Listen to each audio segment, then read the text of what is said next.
friends, welcome to our channel, and today we are going to talk about ITC, whose market capital is 2.68 trillion, and that's why it is considered as a large cap company. When it comes to the FMCG, after Hindustan Unilever, this is the second largest FMCG company. When it comes to the Nifty 50, it has a weightage of 3% in Nifty 50, and its yesterday's closing was 217.40.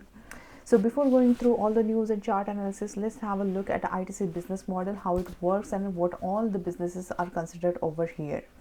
Okay, so when it comes to the businesses, it has a diversified portfolio where the biggest chunk is FMCG, that's a fast moving consumer goods, which includes cigarettes, cigars, food, personal care, education and stationery, safety matches, agarbattis and dhoop, and hotels, paperboard, specialty papers, packaging, agribusinesses, information technology, and ITC brand world. So when it comes to the group companies, it has major companies like ITC, Infotech, Surya, and many others. Along with that, they have operational joint ventures, which includes resorts and hotels and listed associate companies. When it comes to the brands, uh, in brands, we have seen there are majorly known foods brands like Ashirwad, Sunfeast, Bingo, Yippee, Be Natural. Along with that, in personal care also there are many brands which are known like Savlon, Charmy, Shower to Shower. In education, they have Classmate, Papercraft, and Matches, AIM, Mangaldeep, and Home Lights.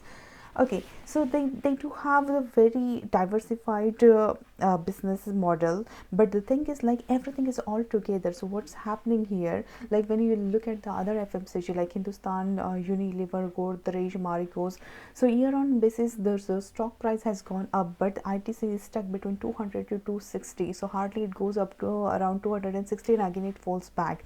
The reason behind it is the major chunk is the tobacco, the higher taxation or whatever is happening in that, it's pulling it back. And the cash flow, the major chunk, it's coming from the tobacco itself. The high it's a debt free company, first of all, so they don't have any debt. They do have their own cash build up, and they do have a cash flow, margins and profit and revenues coming through all this major group. But the cash inflows and the asset allocation is in the way that we don't see the stock price going higher.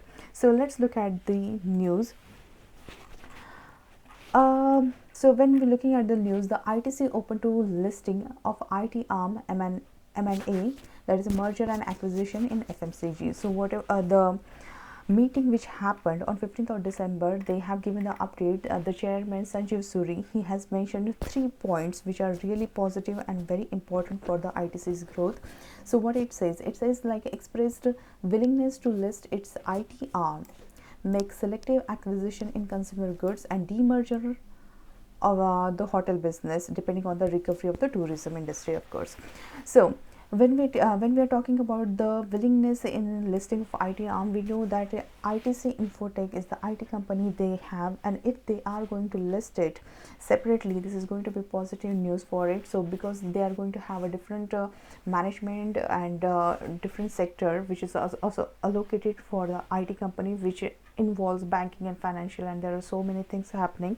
So that is going to be a positive point for the ITC. Along with that, they do if they do the acquisition in consumer goods, we have seen there are already so many consumer goods they have, and if they are going to add a few more, this is going to be benefited because that's going to bring the profits to the company.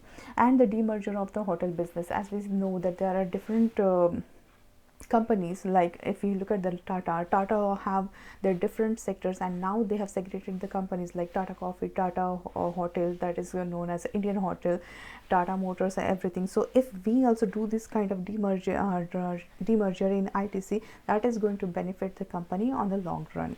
So all the positive news. And along with that, Sanjeev Puri, chairman, he says like they endeavor to achieve double-digit growth in this. And on ITC's fast-moving consumer good business, Puri did not confirm or speak of any possible demerger, but said nothing is set in the stone, and the board keeps evaluating. Though he didn't deny it, as long as he is not denying the fact, like there is a possibility of the demerger, so that is going to be a good sign. like they are not denying it, but yes, there is a possibility, because it's a process and everything has to go through process. They cannot declare just like yes, we are going to do it or we are not going to do it. So over the time we will know, as and when they go step by step towards the demerger.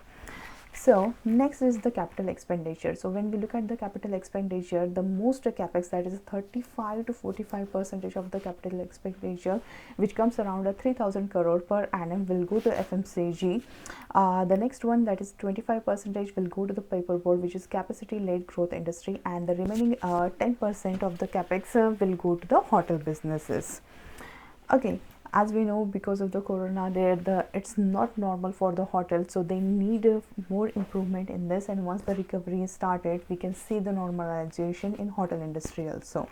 Along with that, they do have a personal care and hygiene portfolio where they will invest in future facing categories and develop new high margin opportunities in health, hygiene and skincare and home care. So all the good things are here, which has happened in their recent meeting. So let's look at the other news, where they are talking about the CII ITC Hotel joins hands with EHL Group to offer Swiss Professional Diploma in Hospitality, which is dated on 6th of December. So according to them, they are in the partnership with the EHL Group, who is going to provide the 18-month diploma program to the 4 ITC hotels. The reason behind this is like there is already demand and supply gap. According to them, Indian hospitality sector is at a shortfall of about 80% of a workforce. So this training, once it is given to them, this is going to benefit their hotel and resort businesses. So definitely it's a good point for them, and it's a Switzerland based company, so all those things will be given and trained to the candidates. The next one is 2 ITC properties become the first hotel in the world to achieve net zero carbon status. For ITC, India comes first, and they do have a different sector who is working on it, who are focusing on the carbon positive, water positive, and solid waste recycling positive.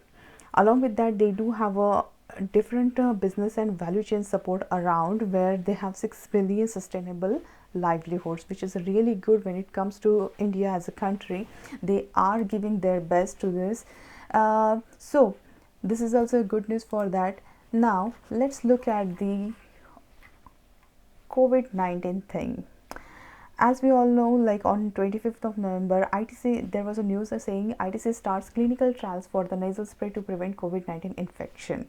So this trial is happening at a Bangalore, and this is at the 3rd stage, and the trials could take around 3 months. So once the 3 months are done, then we can see the update on this. And this nasal spray is basically it's a potential to be effective in the preventing infection as well as transmission of COVID-19. The internal trials had also found it to be effective against the other viruses and common cold. So that's a good thing. As we all know, there are other companies who are investing in this antiviral nasal spray, and so similarly in ITC, Savalon is going to be investing in this nasal spray. So once everything is getting normalized, like once we see the reopening of schools, colleges and offices and public transport opening, the nasal spray would be used everywhere. And there are around 350 scientists who are working over here. There are 6 research platforms, and there are so many things which is happening in this as of now. These good things we'll see in the stock price also.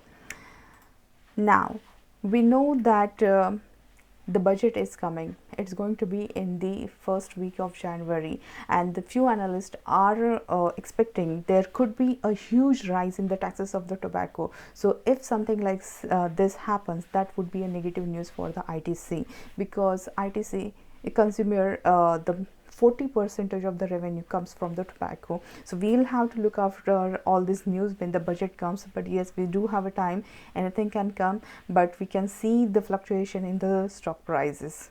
Okay, so the next one is the dividend. When we look at the yearly, around 10 rupees of dividend is given to the stakeholder, which is really good.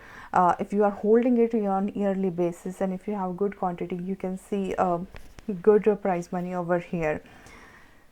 Now looking at the chart, so we have seen like this ITC stock is most of the time it ranges between 200 and 220. So this is a good range, and now yes, yesterday only it was around 210, which is a good opportunity to buy this. Even if it goes near 200, it's a good buying opportunity.